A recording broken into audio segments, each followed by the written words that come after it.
Okay, I think we're about to start. And people will keep joining, but that's absolutely fine.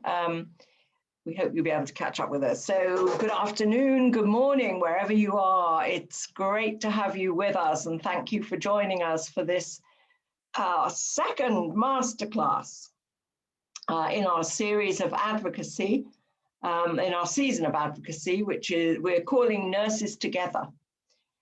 And what we're trying to do is to equip nurses around the world to become more effective advocates, particularly to policymakers, by making the case for nursing. We nurses all know that nursing is a best buy, and that policymakers, politicians should be investing in nursing.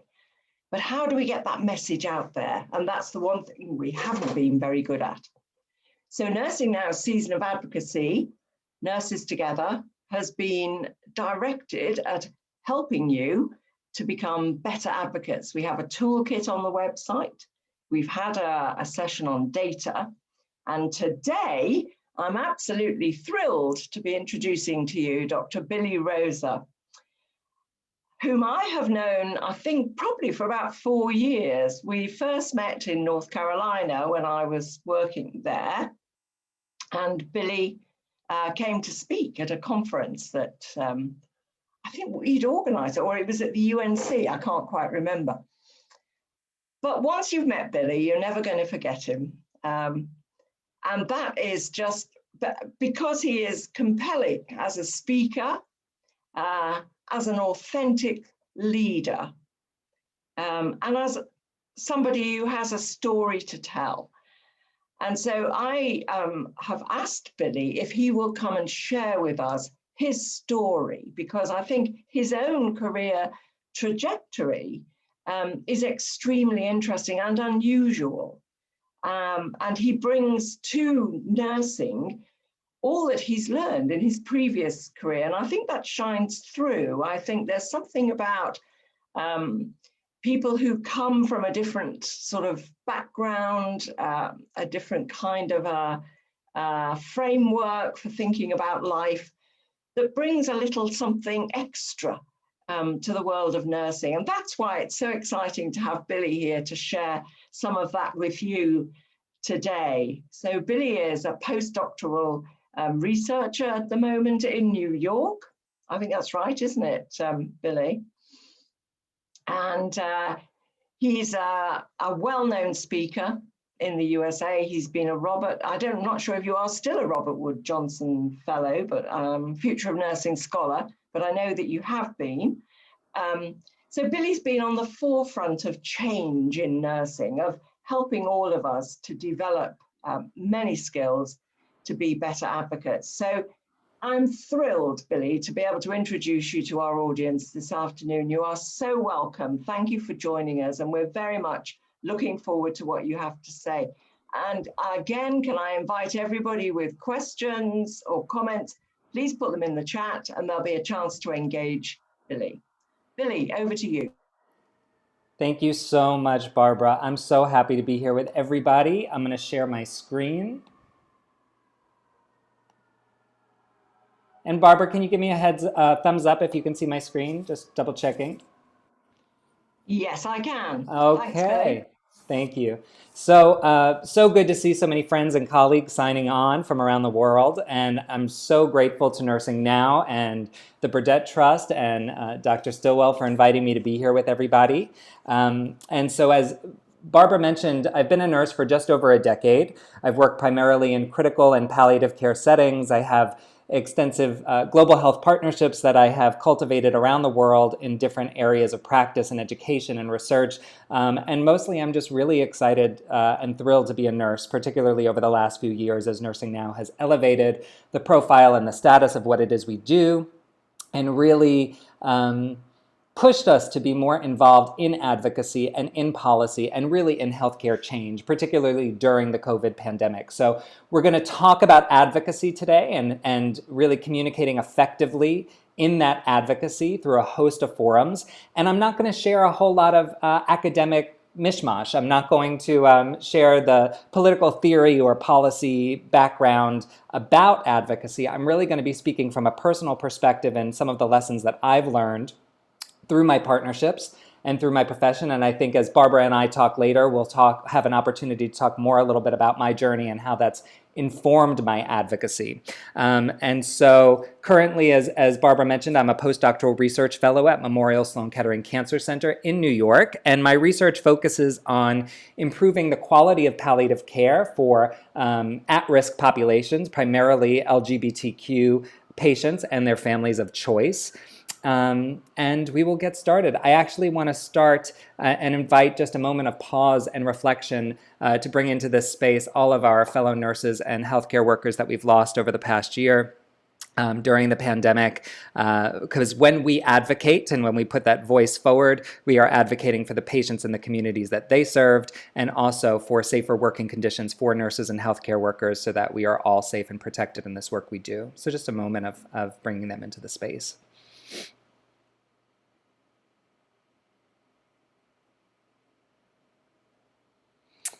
And I just want to acknowledge a few people who've been really key to my journey and to teaching me about advocacy. Of course, hats off to Nursing Now, in particular, Dr. Barbara Stillwell and her team, and the Burdett Trust. I want to acknowledge the International Association for Hospice and Palliative Care, and specifically their advocacy officer, Dr. Catherine Pettis. I have learned so much from this organization, and a lot of the tips that I share today is directly from what I've learned from Dr. Pettis and her team, or from a manuscript that we actually have in press on evidence-based advocacy. And of course, I want to acknowledge my funding mechanisms.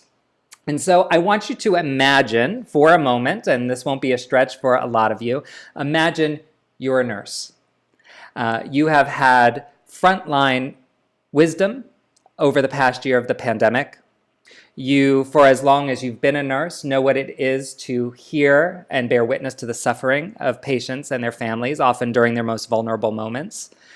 As Dr. Diana Mason says, you are the hospital surveillance system, and I believe the community surveillance system, right? We understand intimately the gaps in care throughout the trajectory of health and social care services. We also know what our workforce has been through this year. We've watched our colleagues suffer. And because you bear witness to suffering on such a consistent basis, because you are in distressing and morally challenging circumstances consistently, you yourself suffer and know what it is to suffer. And so I want you to imagine that there is a mechanism that can get you from where you are, where you feel potentially, just throwing it out there, constrained in your practice, potentially undervalued at the decision-making table, potentially overlooked in your interdisciplinary care teams. What if there was a mechanism to bridge the gap, to bridge that divide between where you are and where you want to be? A place where you actually feel seen and heard and valued, and where your contribution is taken seriously at those tables. And I believe that that mechanism is advocacy. And as nurses, it's very interesting because advocacy is very commonly associated with policy and politics, with law. And yet as nurses, we have a very different experience of advocacy. One of the first skills we learn is how to advocate on a very individual level for our patients, for their needs, for their preferences, for their values, to make sure that their care reflects who they are as individuals and who their families are and the makeup of those psychosocial dynamics, right? So we get intimate skill building at how to advocate at that individual level. And then over time, we learn how to advocate at the institutional or system level, at the hospital, or community service level, through committee participation or organizational leadership, to really make sure that our very unit-specific workforce or our hospital-specific workforce is taken care of and we're able to provide expert-level patient care. And then, of course, look at Nursing Now and the Triple Impact Report and the WHO State of the World's Nursing Report. We now see nurses on the global level advocating for improved practice, improved regulation, improved investment. And so I think nurses have a very unique perspective of advocacy to bring to the table. And this word, advocacy, comes from the Latin voc, which is, so to advocate or advocacy is related to speech. And implies speaking for others.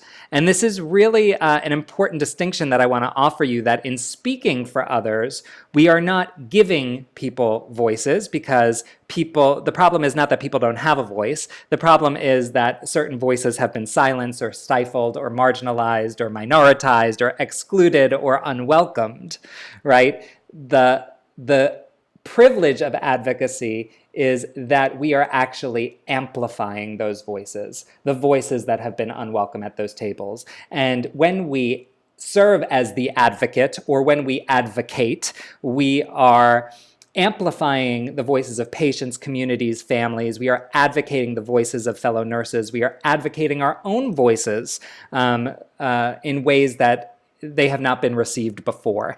And I want to offer a thought that very often we think of advocacy as something that's frivolous, right? This thing we have to do. I mean, who, when they're in the trenches and they're clinically burned out and they're overwhelmed with their tasks and responsibilities, many of our colleagues in many parts of the world don't get paid consistently. There's all of these issues that nurses around the world confront. And then I have to go advocate? Are you kidding me?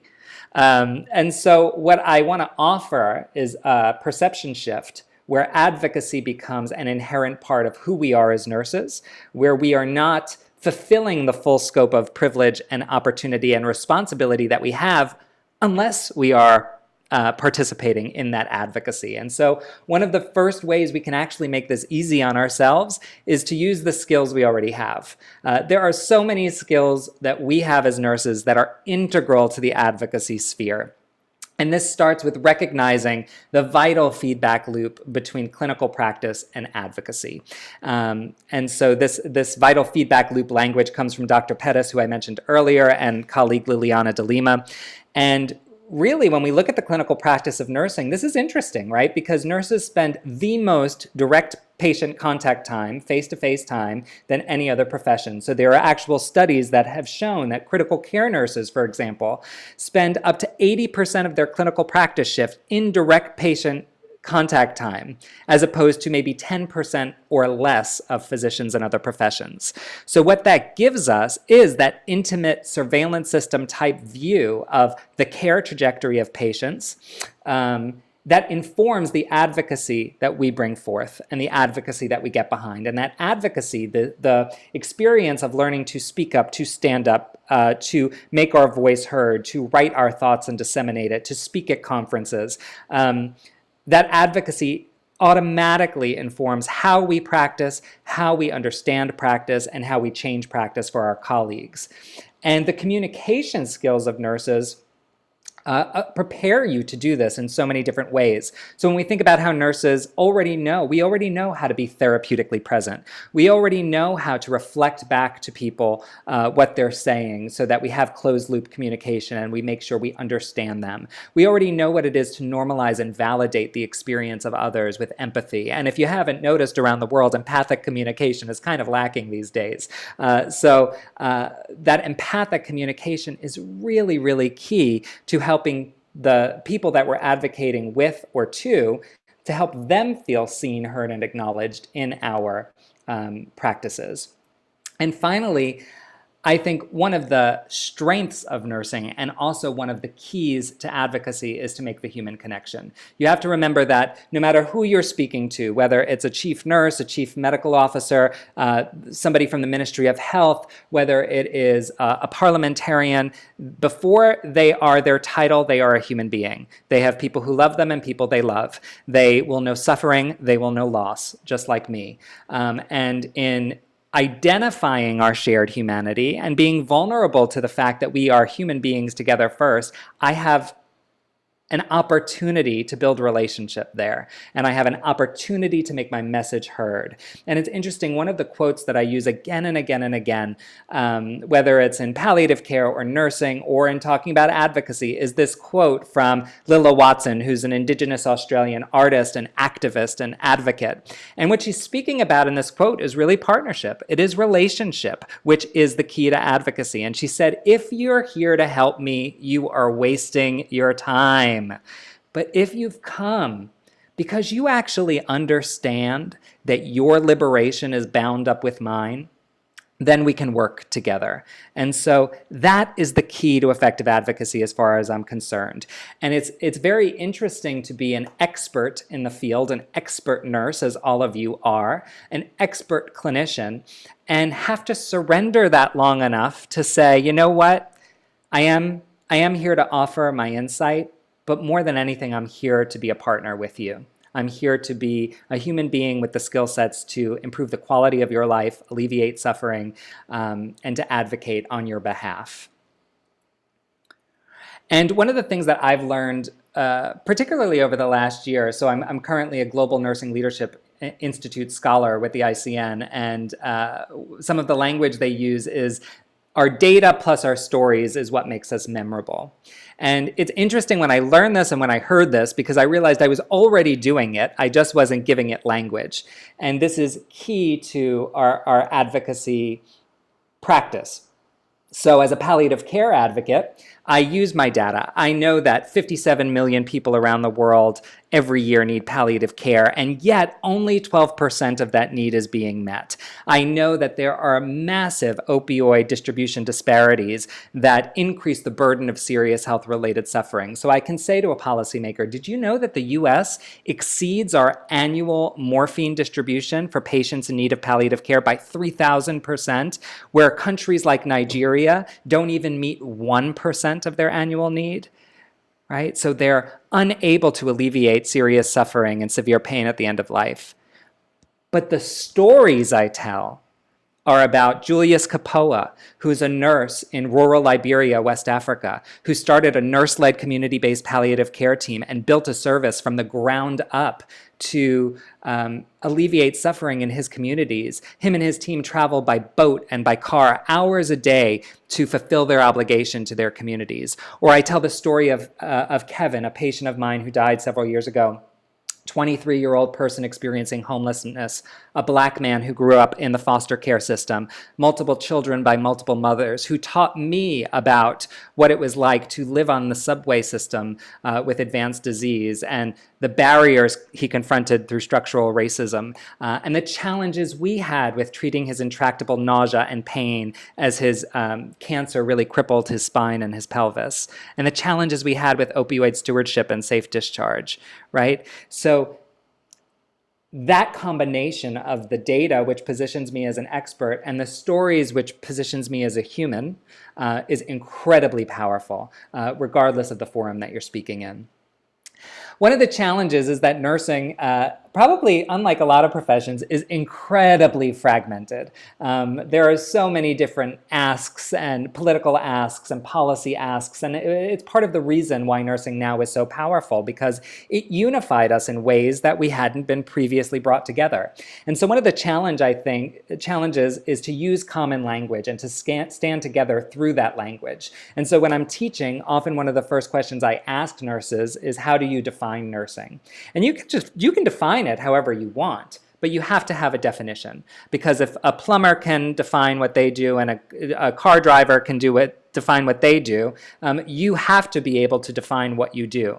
And the problem is that there are so many different definitions that the public and interprofessionals don't understand what it is we do. And so once you get a definition for nursing that you can stand in, that you can ground yourself in, look at the definitions that the ICN uses. Look at the definition that your National Nursing Association uses, and see how you can accommodate those definitions to use common language, so that when you stand up to say, I'm a nurse, you are a part of something. You are a part of a profession and something bigger than yourself. And we need that common language to engage diverse stakeholders, because when we're talking to diverse stakeholders, they need a consistent perspective on how they can use nurses to achieve their goals, right? And so we're blessed to have this incredible report that came out last year, where we can use strategic language on how they can invest in education and jobs and leadership. So the point here is that you don't have to do this alone. You don't have to create anything. We're so fortunate that this report came together at this point in time to be able to leverage language we already have to really explain the value of nursing. And by value, I mean, how do we improve health outcomes, decrease healthcare utilization, and overall reduce economic cost, right? Because that is the bottom line. And how can nursing help achieve that? So look to the action steps that the report provides to give yourself the language and the commonality that can move the advocacy forward.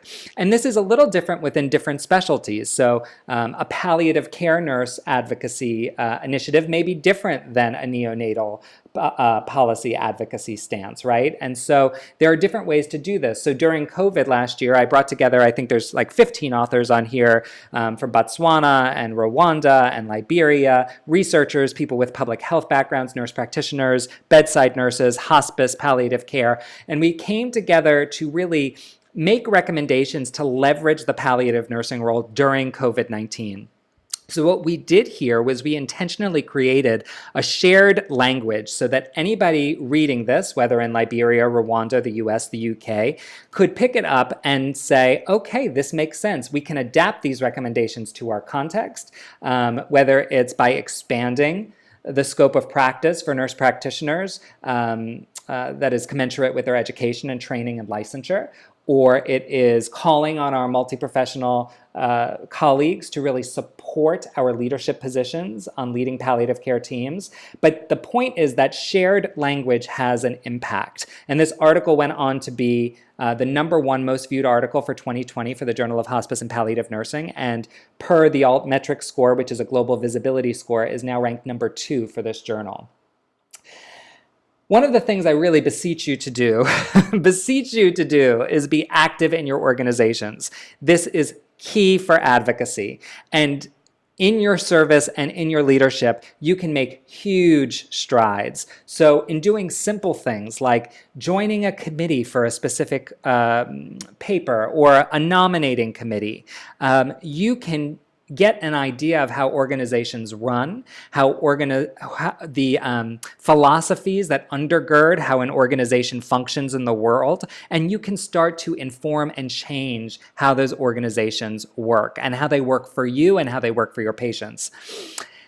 The other thing it allows us to do is to avoid duplicative effort, right? So there's very few, I've learned over time, I think there's very few original ideas in the world. And the truth is that as a palliative care clinician, if I'm thinking of something to reduce suffering, chances are somebody somewhere is already thinking the same thing.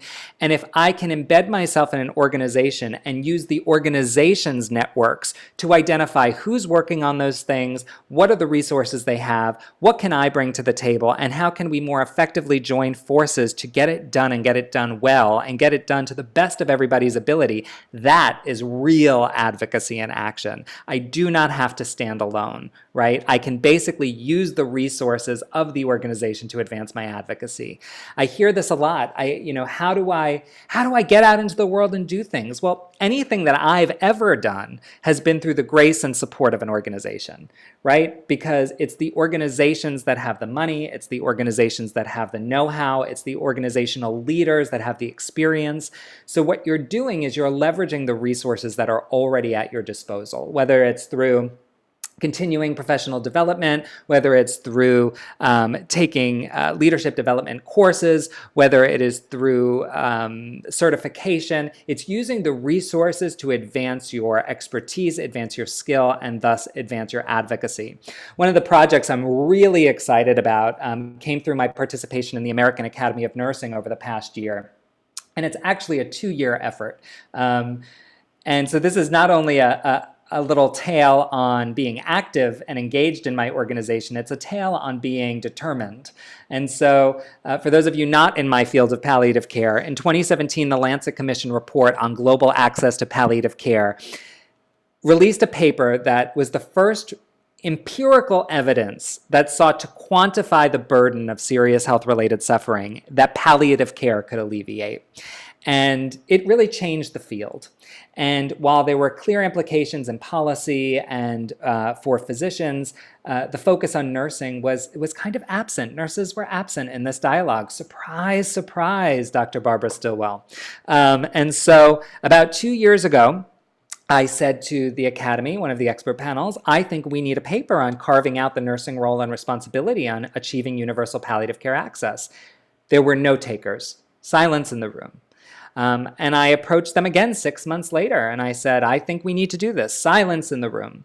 And it wasn't until last year that I got the palliative care panel to buy in. Once that panel bought in, it was like wildfire. We now have a paper, a 2-part paper that's being prepared to be published. It's under review, but the board of directors has already approved it. 43 experts who reside in 7 countries, representing 8 expert panels of the Academy. What I'm hearing, I don't want to speak erroneously, but word on the street is that this is the most comprehensive and thorough consensus paper that the American Academy of Nursing has ever put forth. And the reason I'm proud of it is because the ideas were dismissed so often. And one of the ways that I really got this forward was to emphasize, this is where knowing your data is so important, right? Data and stories make you memorable. Very few people realize that when they're advocating for universal health coverage, they have to be advocating for universal palliative care access. So if you look at Sustainable Development Goal Target 3.8, UHC, palliative care is a part of the definition. It is a part of the full trajectory of care services that need to be provided to achieve UHC. So what does that mean? Well, UHC is impossible to achieve without universal palliative care access. And my link is what? Universal palliative care access is impossible to achieve without the 28 million nurses around the world who many times are the first and or only healthcare provider in many parts of the world. They've finally bought in. And so the tip here is not only to be active in your organizations, but to be strategic about which organizations you want to bring together to buy into a certain message. So last year, I wanted to take a policy report on UHC that Nigel Crisp led for the World Innovation Summit for Health, the WISH report in 2018. And I wanted to reframe the main 4 recommendations in the COVID context. It made perfect sense to me that these recommendations were made to achieve UHC sometime soon in the future, and yet here we are in this humanitarian crisis. What better time than now to put the pedal to the metal, right? So we wrote this for the International Journal of Nursing Studies. IJNS, for those of you who don't know, is the highest impact factor nursing journal in the world. And I wanted to be strategic about who I got to support this message. What organizations would step forth to say now's the time? And so it made sense to me that we would want Agnes Binagwaho, who is Vice Chancellor of the University for Global Health Equity, former Minister of Health of Rwanda, Howard Catton from the ICN, Sheila Davis, CEO of Partners in Health, Paul Farmer, legendary physician and anthropologist from Harvard, Elizabeth Iro from the WHO. We had these incredible nurse leaders, Viola Karanja from Liberia, Judy Kanyola from Rwanda and Nursing Now, Emory University, Linda Aiken from Penn University. And what blew me away is the power of this little 1,200-word editorial. When we look at the altmetric scores and the global reach of this article, it is mind-boggling to me. So altmetric is a global visibility score. It's a representation of basically the attention that this article has gotten, and it received this ridiculously high score of 350-something. 384 individual tweets on Twitter. And if you look, it's ranked number 2 of over 2,000 articles per altmetric of the highest impact factor nursing journal in the world. That to me blows my mind. So the power of not only being active in your organizations, but being strategic about which organizations you want represented in your advocacy and in your message, right? This is strategy. I want to encourage you to consistently link nursing to equity and justice. I learned something very very powerful from a colleague of mine in Canada, Angela Wignall, this year. She's also a Global Nursing Leadership Institute scholar, and she works with Indigenous populations in Canada and really healing the historical divides that prevent them from being equitably treated, engaged, and supported in their communities that historically is really their land. And she said something very interesting to me. She said something, and I'm paraphrasing, that structural racism and structural discrimination is not just about how it affects them, it's how it affects us, right? It is a part of our narrative too, and by our, I mean being a white man educated in the US, right? So when we think about in the US structural racism and how Black people have been treated for the past 400 years and the structural discrimination that continues to exclude them from equitable health services, it is not just the Black narrative. It is part of my narrative because I participate in that narrative. And so nursing as patient advocates and as the most trusted profession around the world, equity and justice simply won't be achieved without a nursing perspective, because it is the nursing point of care in acute, long-term care community settings that will change the dynamic of healthcare delivery. And so we need to leverage nursing and the skill set of nurses to achieve UHC. UHC is ultimately about equity and justice, right? Bridging divides, bringing together, just allocation of services, right? Our primary ethical principle of justice.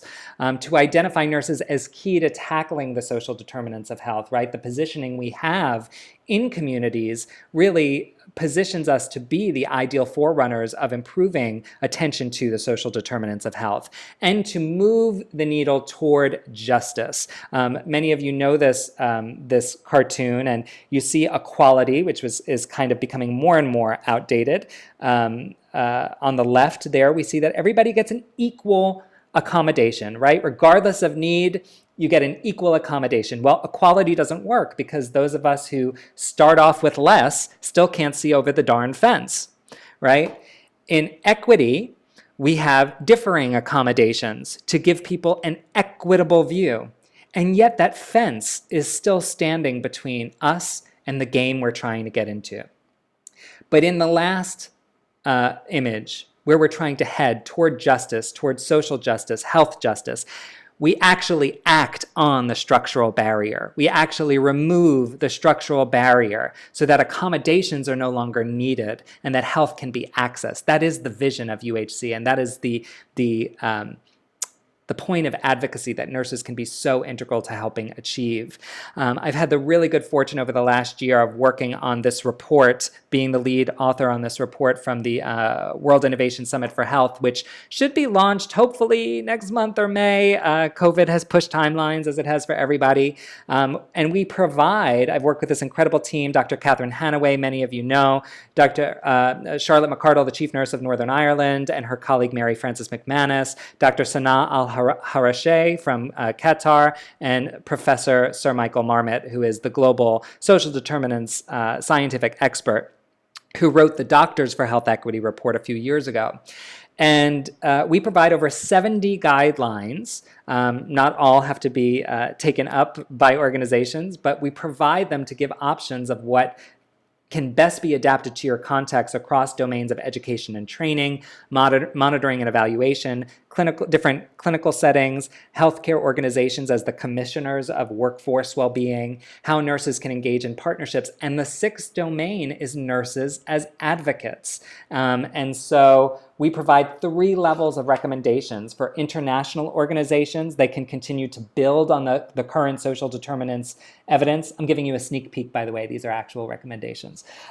Continue to build on the current social determinants evidence and advance health equity by addressing them in all publications and health advocacy efforts. At a national level, nursing associations can advocate for the health in all policies approach. They can advocate for national integration of social determinants into required education for nursing. And individual nurses can use the strong evidence they have available to educate individuals and communities and health systems and partners and policymakers about why the social determinants of health matter. So be on the lookout for this. Hopefully our guidelines will help support you in how to approach nurse advocacy and the social determinants to achieve justice in the health system. Moving on to the last few tips I have for you. Expand your circle of influence. Very interesting when you get to a space in the world like Dr. Barbara Stillwell, who's running the Global Nursing Now campaign, who's an expert. It can be uncomfortable to walk into a space and just say, I don't know. And I think we have to get comfortable in the space of not knowing, right? We have to get comfortable. seeking out the guidance and expertise of people who are specialists in fields that go far beyond what we know. We're specialists in our field and we have a lot to offer, but we have so much to learn from other people. So get comfortable. What happens in your body, in your mind when you don't know something? Do you get defensive? Do you get aggressive? Do you back down? Do you get quiet? Get comfortable to say, I don't know, and find out the information you need. A common question I get is, I mean, I've had the good fortune to work with a lot of incredibly powerful is not the right word. A lot of people in high up positions through writing and through presentation around the world. And people often ask me, how did you get to write with that person? How did you do that? And the secret is there's no magic.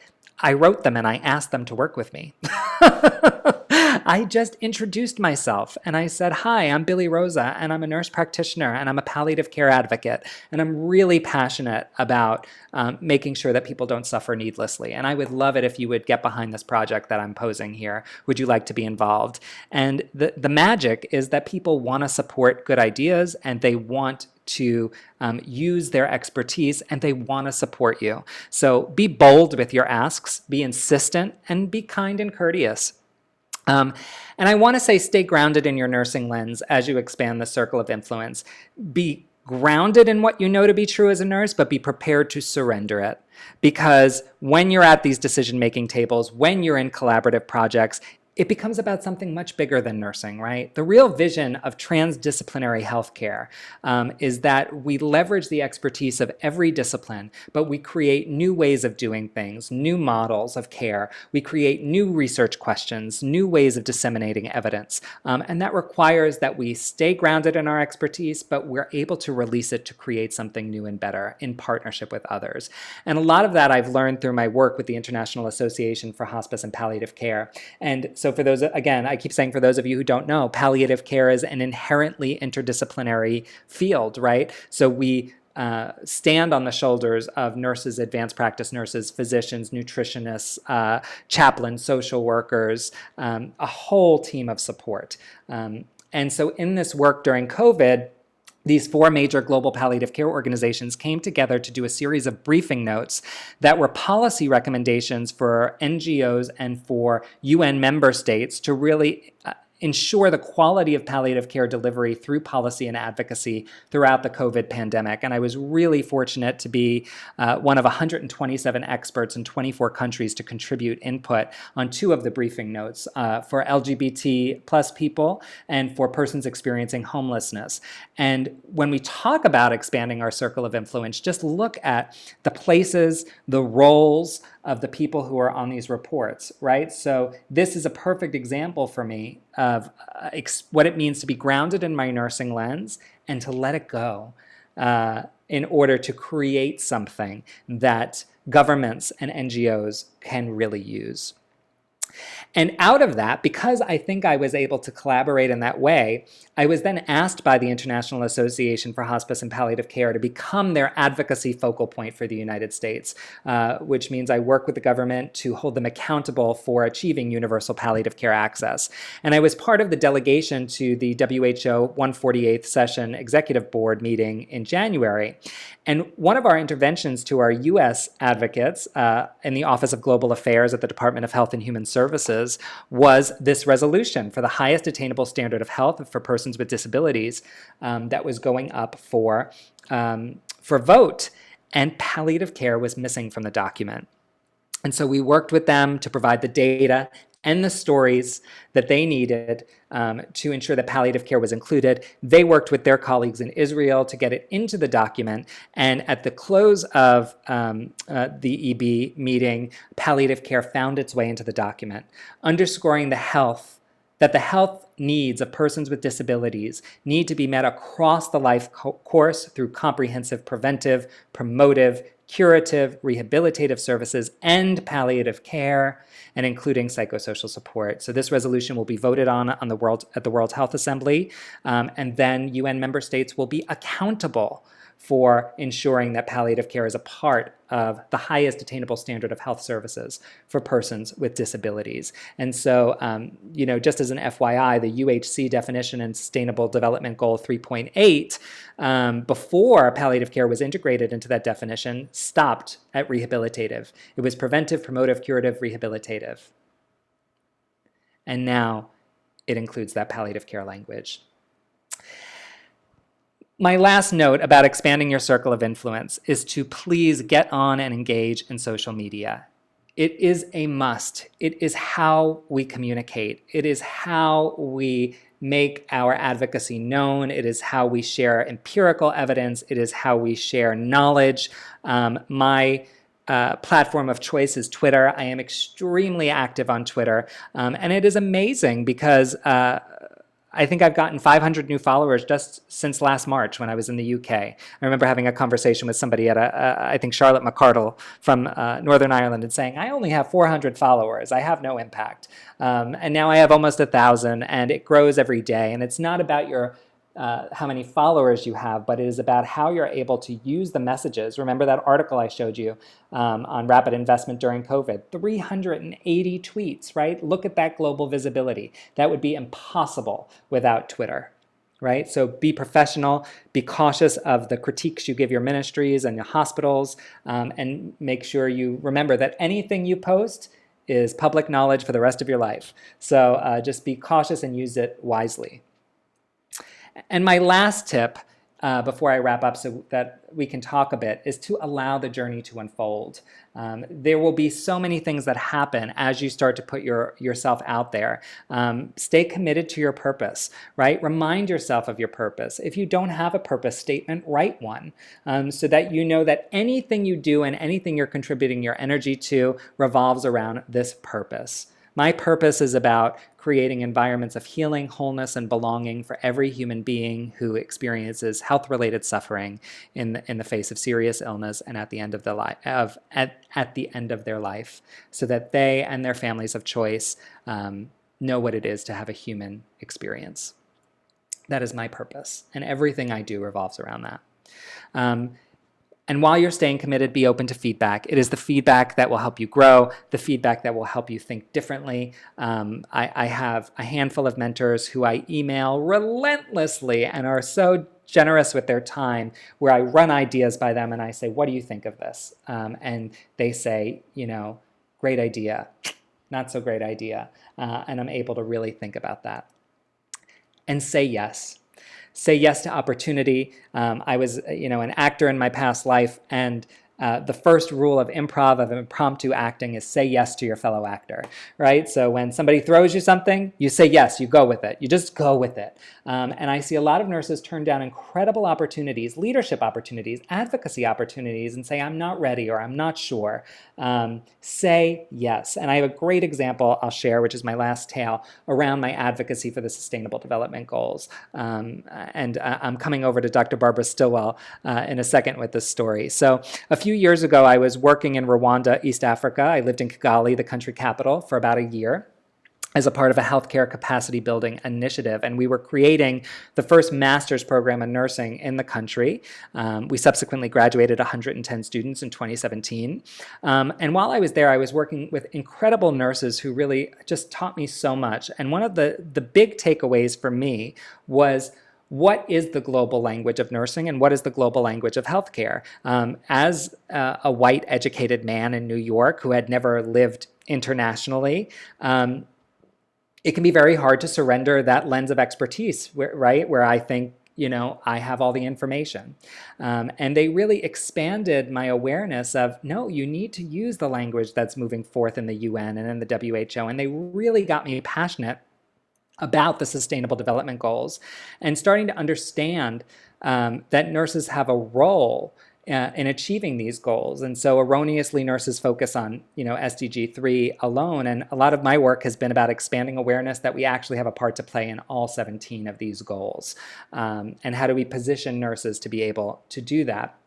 And so this is a little story of advocacy and of development and what it means to say yes and to stay committed to your purpose. So I'm in Rwanda and I'm learning from my nurses, and I had just published my first book on leadership, and I went to my publisher and I said, I'd really love to do a blog for a series for your blog on the Sustainable Development Goals. I really feel that American nurses and nurses in high-income countries don't talk about the SDGs enough, and I'd love to just do this series. What do you think? Okay, they said yes. Great. Then they approached me and said, we'd love to turn your blog. The blog was so successful, we'd love to turn it into a little electronic book. And I said, well, how do I say no and say yes at the same time? And I said, well, basically, the message is too important, but if you'd be willing, I'd love to turn it into a real book. And they said, well, how quickly do you think you could turn it around? And I said, oh, well, give me 3 months. So basically, this book that came out of it, which is the definitive book on nursing and the SDGs, is what came out of it. Over 45 experts from around the world, nurses working from many, many countries on achieving the Sustainable Development Goals. And I lie not when I say the book came together in 3 months because of the synergy and excitement of people wanting to do good work. So now I'm making a stance for SDG advocacy. I'm connecting nurses with the SDGs. I'm building on the triple impact report, right? I'm doing all this work. And then Dr. Barbara Stillwell invites me down to UNC to present some ideas from this book. And following the presentation, I spent about 3 hours with faculty from multiple organizations in a room where we talked about how this could be integrated into curricula for nurses, and I have never felt so dejected in my life. I left feeling just so disappointed, so hard on myself. I mean, they just said, this is too much. It's too big. 17 goals, 169 targets, impossible. We can't give our faculty one more thing to do. And my message was, of course, that this is integrated into what we do. It's already what we're doing. It's about linking it to local action, to a global vision. But I stayed committed, and I took that rejection and I stayed committed to my purpose. And then one day I got an email from this man, you might have heard of his name, Lord Nigel Crisp, and he said, Billy, in the email, I've read your book, and I actually think you could contribute to this report. Would you want to join the committee for this report? Overjoyed, I said yes, and served as a forum committee member for this UHC report.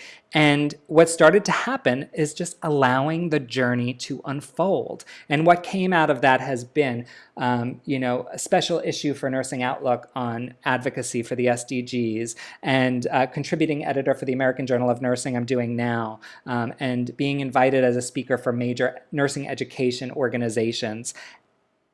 And I think that being lead author of the WISH report on the social determinants also came out of this, right? So, and linking the SDGs to it. So dealing with rejection and dealing with the no, but really making sure that you're staying committed to purpose and just allowing the journey to keep going. The biggest lesson I've learned is that for every person who doubts you or says no, there's somebody right behind them willing to say yes.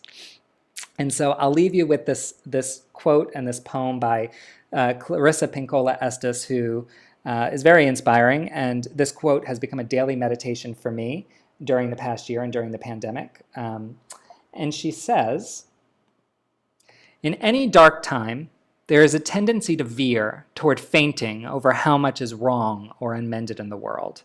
Do not focus on that. We are needed. That is all we can know. One of the most calming and powerful actions you can take to intervene in a stormy world is to stand up and show your soul. Soul on deck shines like gold in dark times. When a great ship is in harbor and moored, it is safe. There can be no doubt. But that is not what great ships are built for. And so I thank you for your time. And please sign on to Twitter and do follow me on Twitter. And we can start a dialogue on there as well. And I'll pass the mic back over to Dr. Stillwell.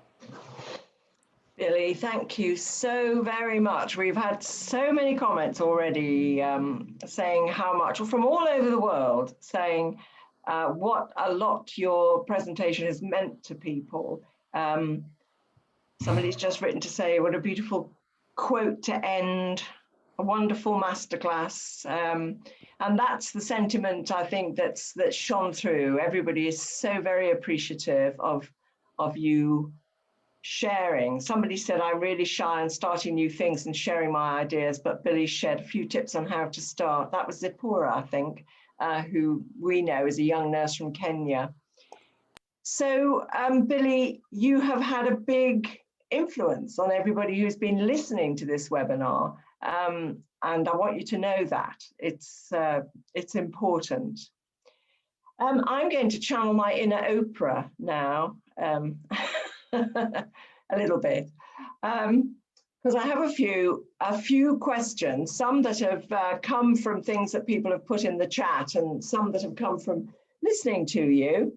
And the first one is actually about performance. And you mentioned this towards the end of your talk. Now, I have already taken a look at your CV, so I know what's in there. When we did our survey of nurses in 2019 around the world, and we asked them, if they wouldn't be prepared or didn't want to have a senior leadership job, what was holding them back? And almost half of them said they were quite afraid to speak in a large group. And I just, in looking at it, and I know that in some leadership programs here in the UK, they do have the Royal Academy of Dramatic Art helping nurses, to become actors, to be able to speak in a crowd and to a crowd. And so I just wondered, do you think your initial education in the field of performance art has had an influence on you? Of course. I mean, yes, but so yes, I was trained to speak. I was trained to perform. I did speech and debate in high school, right, which is a skill that never really leaves. But I also want to be honest that I still get really nervous, right? And so even for this webinar, I mean, I probably didn't settle in to my skin until I was probably in minute 10 or so, right? Where I said, okay, I'm in a flow, I'm thinking clearly, I'm speaking clearly. And so I think that nervousness, that anxiety can be a great tool. It can be something that really reminds us that what we're talking about matters. And it matters to us. And I think the task is to not try to push it away. What has worked for me is to acknowledge it. And I give the example when I first started giving keynote presentations. Being a performer on stage in a show, I think the largest audience I performed for was a few thousand people. That's very different than getting up to speak and speak intimately with people. And what started to happen when I first started giving keynotes was I would hear this, Dr. Brene Brown in her books calls it the shame gremlins, who do you think you are? Who are you to stand up and say this? You're not good enough, all this stuff. And all of us struggle with that, right? We get nervous to speak because we're self-conscious, we're insecure people. So rather than pushing it away, I welcome it now. So when I get up to speak and I hear that voice somewhere say, don't mess it up, I say, I've learned the practice of kindness with myself to say, oh, was expecting you. I even saved a seat for you. I knew you'd show up. And I get up and I just let it be there, and say, okay, it's a reminder to me to get quiet and make sure that I'm speaking from an authentic place. So I've learned how to use it, but I think everybody goes through it. Yes, Celia Manson's commented that nursing could be regarded as a performing art with a question mark. And I think to some extent, and I see what she means, to me, there's several levels of this. There's a level we've been talking about, which is when you stand up and talk to people about an idea or a theory or an experience, and you have to bring yourself to that and make yourself vulnerable, I think. But you also have to learn to both be your authentic self and not necessarily transmit in the moment what your authentic self might be feeling. At least I have discovered that sometimes in my own practice as a nurse practitioner, that I'm not just going to go, you did what? that I'm actually just going to soak it in and think about it before. Right. So, you have to have the ability to not reveal things sometimes, I think. And I think also getting some perspective is helpful. We're trained to be nervous to speak in public in a lot of ways because maybe growing up we're made fun of, or because, teachers give us, unconstructive feedback or whatever the experience is. But some perspective is really helpful. Getting up to speak is not so hard. You know what's hard? Being a critical care nurse or a palliative care nurse, and removing life support, and bearing witness to suffering day after day after day, or working in the COVID context and really watching people die and the immense amount of loss. That's hard. And I think that perspective can help and just soften the blow of, you know what, if I get up in front of this audience and I trip over my words or I forget what I was going to say, literally, it's okay. It's okay. You're absolutely right. And we need to, and as you said in part of your presentation, opening ourselves up to not knowing, and opening ourselves up to that we can't be, we're not going to be a brilliant success every time. There's going to be a few crash and burn events. Yes, I flop. I look back and think of mine, but I learn from them, and I'm still here. And I just wanted to mention that UNC session. That was very interesting that you said that, because they also said to me they thought nursing now would never take off. Right. That group of academics. So it must be something in the lunch, I think. Well done. Well done. And it just shows you have to press on with your vision and your idea. That's right. So we have a question from Zipporah, and we're running out of time because this is only an hour webinar, sadly. But Zipporah says, have you got any hints for young nurses who want to be agents of change in their areas of work? Seeing as that the world and the community might not be willing to give them space or grounds to do that, lots of discouragement. Have you got a top tip? Yeah, I think recognizing that the lots of discouragement part is not unique to young nurses. There's lots of discouragement and negativity in general. So if we could just pause long enough to accept that and say, well, okay, there's going to be negativity and discouragement, and I'm going to focus on the people and the places and the circumstances that help me feel seen and heard and that make me feel like I have something important to contribute, and seek out those people. Really focusing time, energy, and resources on the people that can elevate your voice and give you opportunity. And to say yes to the opportunities. Sometimes you may see yourself as wanting to be the chief nurse, but maybe you have to join that committee first. Maybe you have to join that paper first. Maybe you have to present at a conference first. So say yes to the opportunities that are in front of you while you keep the long-term goals in mind. Yes, and somebody has just, who was it who commented?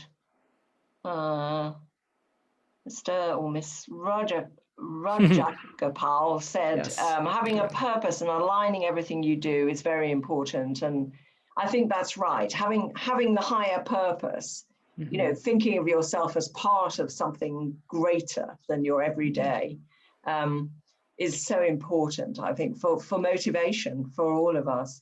Well, it's empowering, isn't it?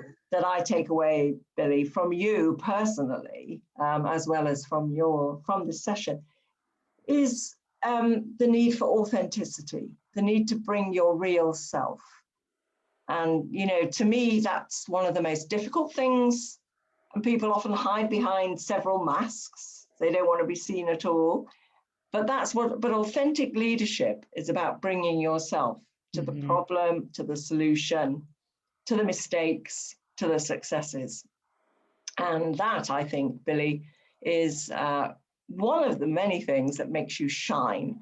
So I want to thank you so much for bringing everything you've brought to this webinar. I think it's one that people will remember, and somebody's just put in the chat box, that was beautiful. What else can we say? Thank you so much, Billy. See you soon. Thank you so much.